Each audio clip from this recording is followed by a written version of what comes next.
I can't understand why I can't say anything. What powerful force is this that is so frightening? James thought in his mind.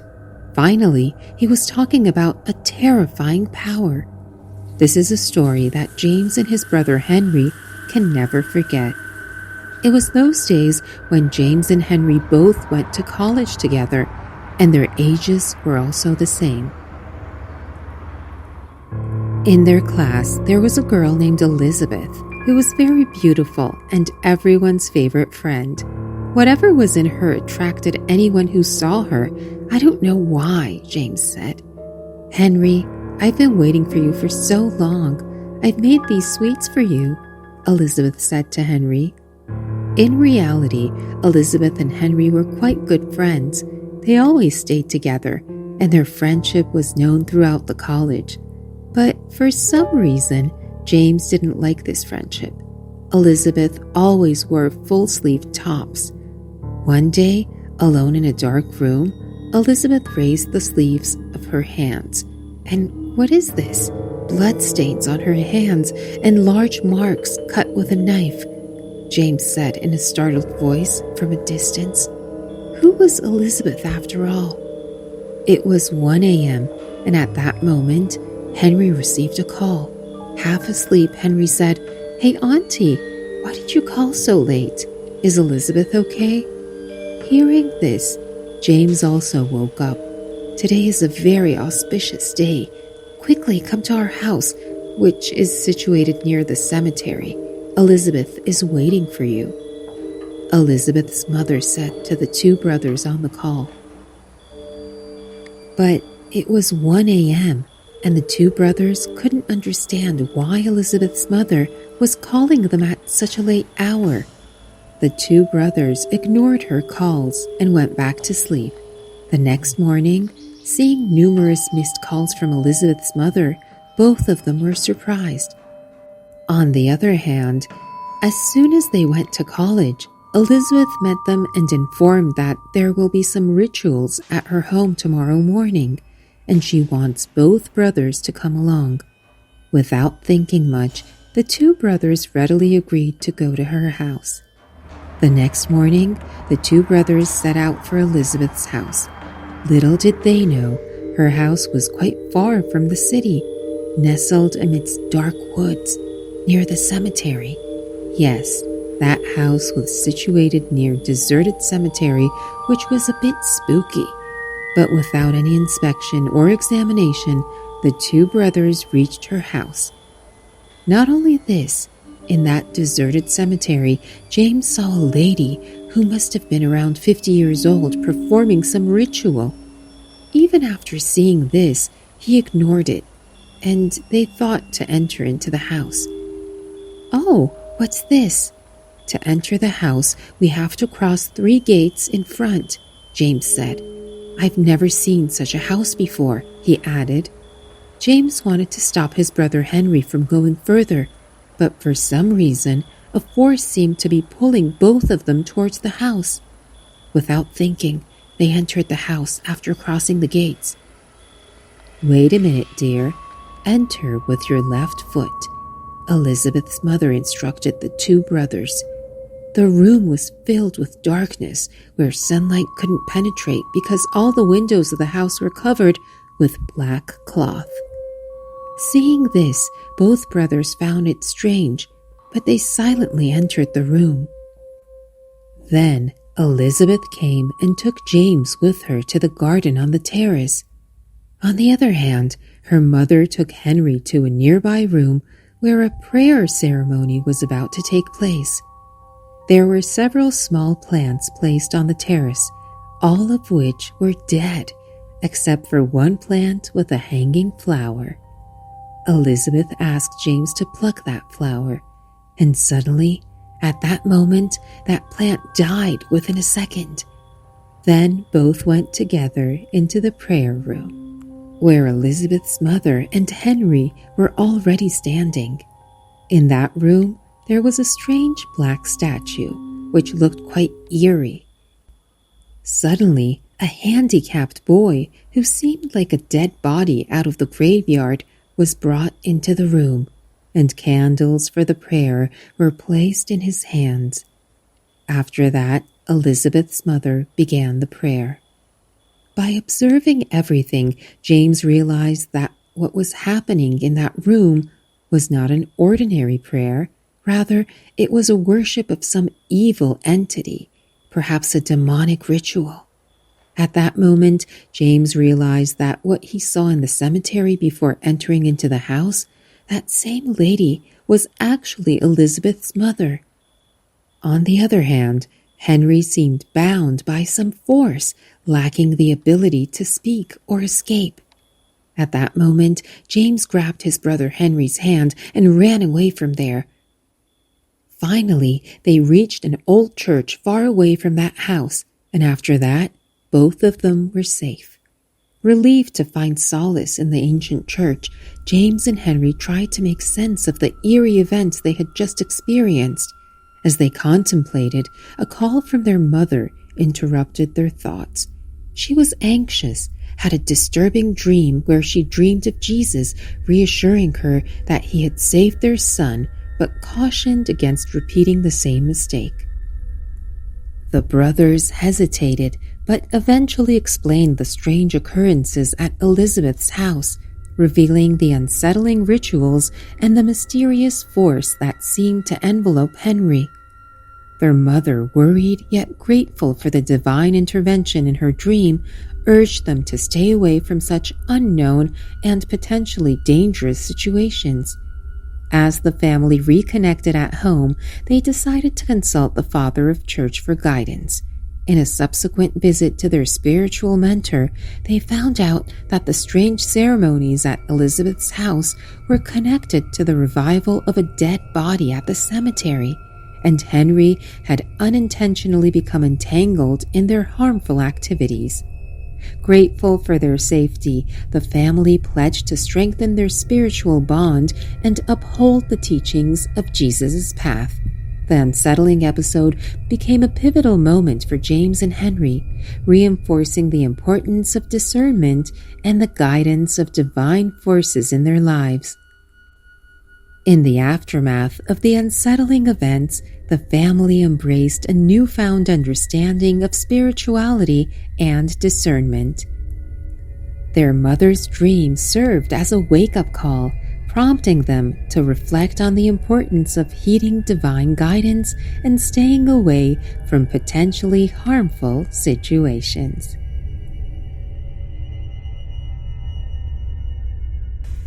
Hey guys, thanks so much for all the support. If you haven't subscribed to the channel yet, please feel free to do so. Around the cemetery. There was an old cemetery in a place with hills and dense woods. It was not just a resting place for the departed, but also a place full of stories and memories. This cemetery was special, holding the history of the town and the lives once lived there. When the sun set, the gravestones cast long shadows, and the cemetery seemed to wake up with a silent energy. Tom, a curious teenager who loved adventures, was often attracted to the cemetery. His friends warned him about the spooky atmosphere and stories of restless spirits, but Tom wasn't scared. He believed that the answers to the town's mysteries were hidden in the tales written on the worn tombstones. One dark afternoon, when the sky was covered with heavy clouds, Tom decided to finally explore the cemetery. As he went through the creaky gates, he felt a strange coldness in the air. Ignoring it, he walked on the narrow paths lined with old oak trees that stood like silent guards. The gravestones had the names of the town's founders, who built a life in the wild land. Tom ran his fingers over the writings, feeling the cool touch of the engraved words. Each name had a story of love, of sadness, of success, and of course, sorrow. Tom found an old mausoleum under a big willow tree. The stone walls looked old and had stories from a long time ago. Tom bravely opened the creaky door and went inside, feeling like he was stepping back in time. When Tom opened the door, a dusty smell came out, and it smelled like those old times. Inside, the dim light showed many crypts in rows. Each one had been there for a long time. Tom could feel the history in the air, connecting to the stories written on the stones. While looking around inside the dark, Tom found something surprising. A dusty old book tucked away in a quiet corner. The cover looked old and hinted that there might be something special inside. As he carefully opened the pages, now yellow with age, he got lost in stories written by hand, telling the interesting history of Willow Creek. One story caught Tom's attention: the tale of Emily Turner, a young woman who had a sad end in the late 1800s. The writings told of a love that was not returned, a heart that was broken, and an early departure from the world. Tom was intrigued, feeling a connection to Emily's story, as if her spirit lingered in the air around him. With a newfound purpose, Tom set out to uncover the truth behind Emily Turner's early death. He talked to older town residents, searched through old records, and retraced the steps of the past.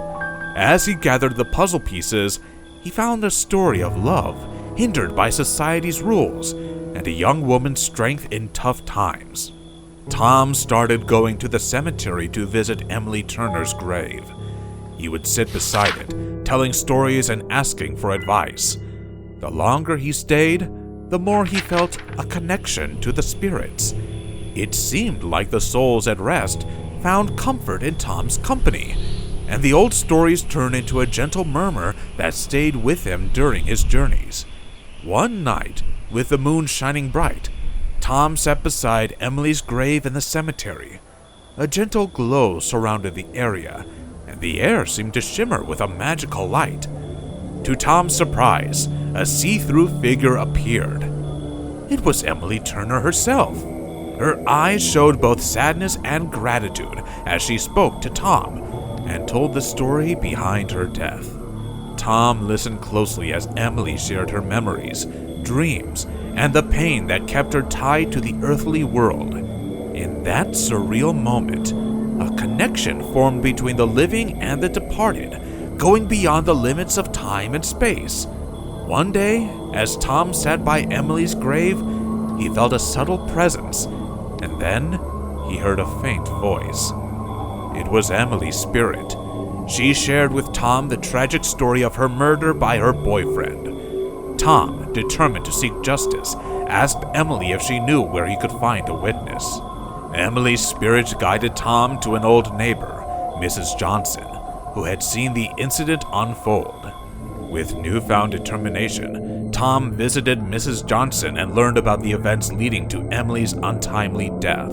Armed with this information, Tom decided to take the evidence to the authorities to bring Emily's boyfriend to justice and finally bring peace to her restless spirit. The last time when he met the spirit of Emily as dawn approached, Emily's figure started to fade, but not before leaving a message of hope and closure.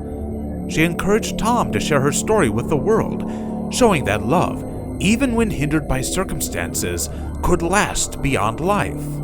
With a new sense of purpose, Tom worked to honor Emily's legacy. He wrote articles, organized community events, and shared the story of Willows Creek Cemetery with anyone willing to listen. The town, once wrapped in the shadows of forgotten stories, began to embrace its history and the spirits lingering on the cemetery's sacred grounds. As time went on, Willow Creek Cemetery changed from a place of whispers and darkness to a symbol of remembrance. People visited not because they were scared, but because they wanted to connect with the spirits that had shaped the town. The spirits, no longer burdened by untold stories, found peace as the living embraced the legacy they left behind. The small town of Willow Creek continued to thrive, and its cemetery became a living reminder of the power of stories, the strength of love, and the lasting bond between the living and departed. As the years passed, The cemetery story became a cherished part of the town's identity. Families would come to visit their ancestors' resting places, sharing stories and laughter under the shade of old oak trees. The cemetery, once a mysterious and solitary place, now echoed with the warmth of community and the enduring spirit of those who had lived before.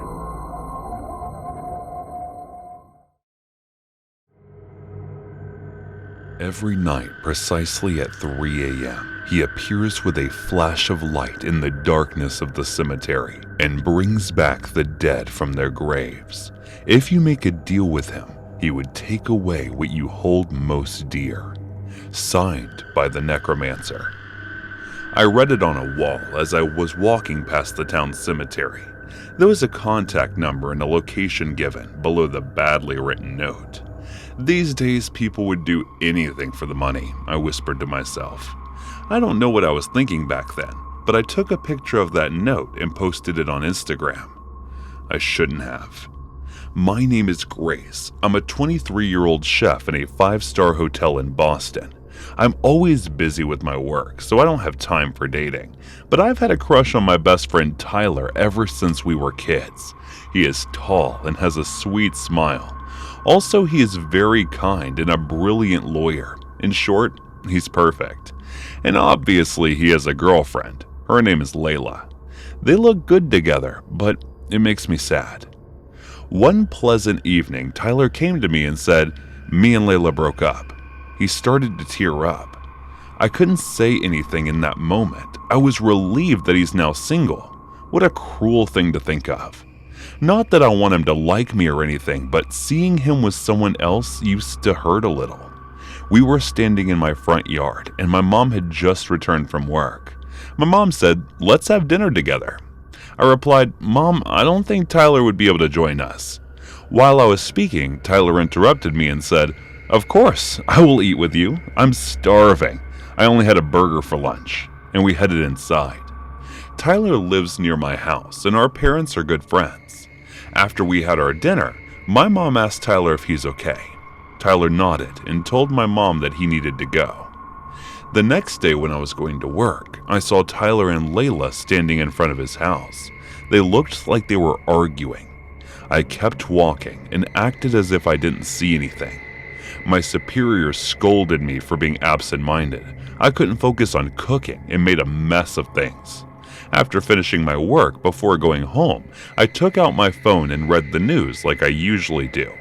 There was news that caught my attention. It was about a girl who committed suicide by drinking poison. So I opened that article and was shocked to see the picture of the dead girl. It was Layla. On my way home, I called Tyler and asked if we could meet, but Tyler didn't say anything and hung up, so I didn't bother him for a few days. I went to work and came back home and slept like a log like always, but deep in my heart, I was hoping to get a call from him. My shift changed at my work. I was doing the night shift now, and one day when I was returning from work, Tyler called me and said, "Can you come to the cemetery near our locality?" After a long pause, I replied, "Yeah, why not?" I was shocked to hear it, since it was the same cemetery where I saw the note engraved on the wall.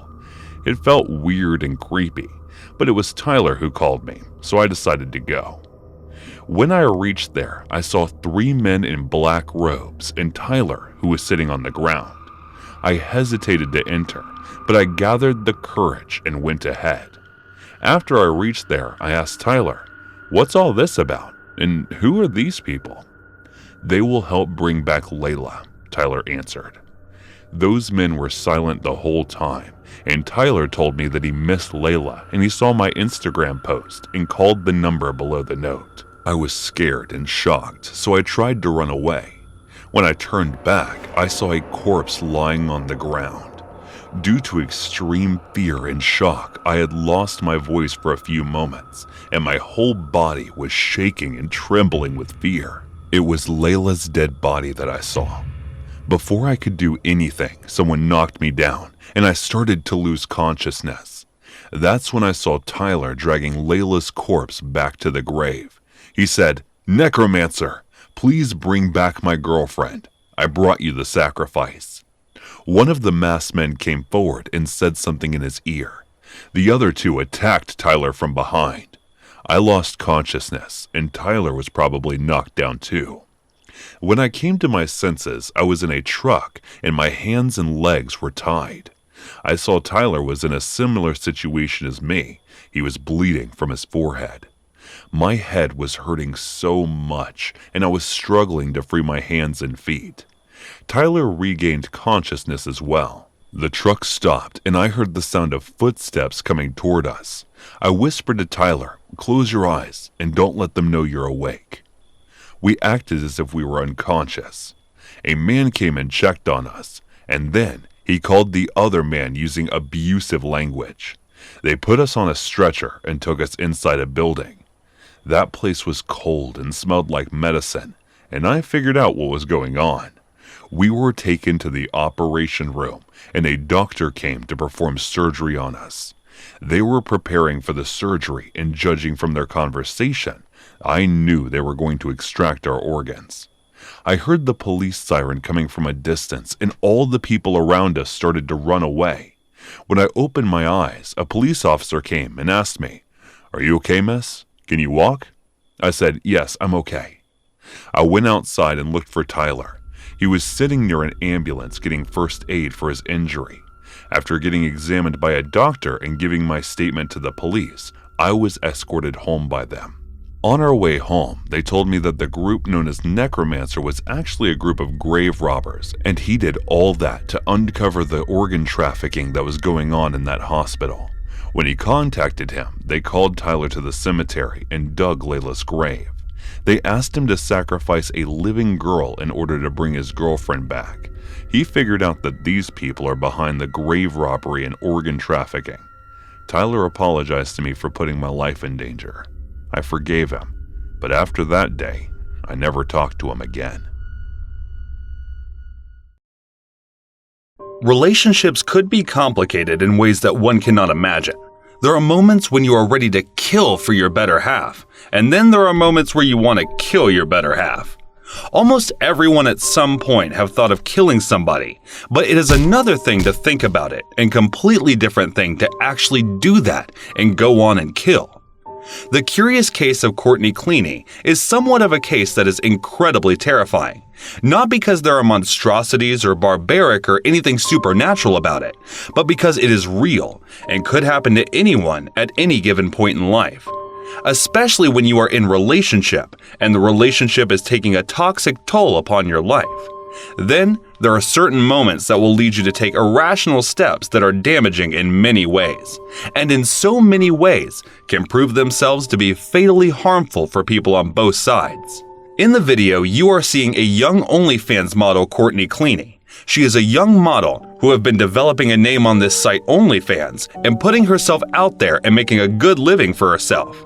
Now, if you are someone who gets paid in a lot of money for your single photograph, there is a rare chance that someone in a relationship with a higher paying girl would get insecure. And with the OnlyFans thing and her being intimate in front of all of these men who are paying to get her sexual photographs now, there is something that would piss off a lot of men. So here in the video, Courtney Cleaney is drenched in blood and sitting beside the body of her boyfriend Obumsely, which seems to not be moving. From this shaky video that the neighbor have seemed to film, we can see Courtney in her lingerie, confused and devastated, and in blood. At this point, no one knows the events that led up to this massacre, but it is something to speculate upon. On Sunday, April 3rd, in a small shaky video, an OnlyFans model Courtney Cleaney has been sitting and soaked in blood that was of Christian Toby Obumsely. Nobody knows what happened in that room before. Nobody. But Courtney. Their relationship had been that of more than 2 years, and the people who were witness to their relationship consider it to be a toxic relationship, and it was something that everyone warned them about. Imagine being a 25-year-old model, making a lot of money from OnlyFans, but there are a lot of theories of how things must have gone by that evening, and a lot of speculations and facts about the case. But the truth only remains intact with 2 people. One of them is Obumsely, who is very dead right now, and the other one is Courtney, and you never know how much of the truth she will disclose. Well, here is our version, how things might have gone. One fine day, when the tensions were high, Obumsely must have come back to the apartment asking for Courtney and asking her what her plans with the life was, if OnlyFans was the only thing that she would ever ambition her about. A man insecure about her girlfriend is not something new, especially when her girlfriend is getting paid to be pretty lewd in front of strangers that nobody knows. Are you always going to earn money from sharing your naked photographs? Must have said Obumsely, to which she just shrugged her shoulders too and went on to doing the photograph for OnlyFans. And then he must have said, "Do not ignore me when I am talking to you." Knowing that the relationship was toxic, these fights must have been frequent and normal. But this time, something was definitely different, as he said, "Look at me when I am talking to you." He shouted as he grabbed her by the shoulders and pushed her away. And enraged, Obumsely must have had enough and his violent senses taking over. He must have charged over at Courtney and punched her. As he did that, Courtney tried to get away from him, but he was wild and like an angry werewolf, charged at her. And as she ran to the kitchen countertop, she grabbed the knife. And as he was attacking her, she tried ducking away. And as she did in her self-defense, the knife pierced its way to his chest. And in return, Obumsely getting stabbed in the chest. Distraught, Courtney tried reviving him. Knowing that she was not able to, she called in the 911, and as she sat beside Obumsely, drenched in blood, and waiting for the police to arrive, she was both in shock and in sorrow. Even if the relationship was toxic, there was no way they would really be drastic and act in something of murder. Then, there is the version where Obumsely was the innocent guy, and Courtney murdered out for blood. Hear what might have happened. Upon further looking into the matter of Courtney and OnlyFans, he might have stumbled through the affair, or affairs she might have been having. He must have come in to confront her. "Are you having an affair?" he must have asked. And then upon not getting any answer, he continued, "Just let me know the truth. I don't want to be played with." And then she must have continued to do what she was doing. And as she did, Obumsely confronted her with evidence and said, "These are all the men that you are having an affair with." He continued in rage, "Answer me. What is wrong with you? Just tell me." And as he asked her and questioned her, she came in with rage with all those questions and said, "I am having an affair and they pay well, unlike you." And as she did, she turned into this fierce psycho lady and charged him with a knife and stabbed him in the chest. And as she did, she saw the blood oozing and applied it to her body, sat around, took a rest, and started crying, and then called the police. Now, the truth can be anything, but at this point, with no information, we can just assume. Courtney walked free out of the court on the basis that she acted in self-defense. Was it self-defense that can only be uncovered by Courtney and Obumsely? So, his word is something that we definitely cannot seem to get. What is more concerning is if the tables were turned and it was Obumsely who acted in self-defense, would he have walked free?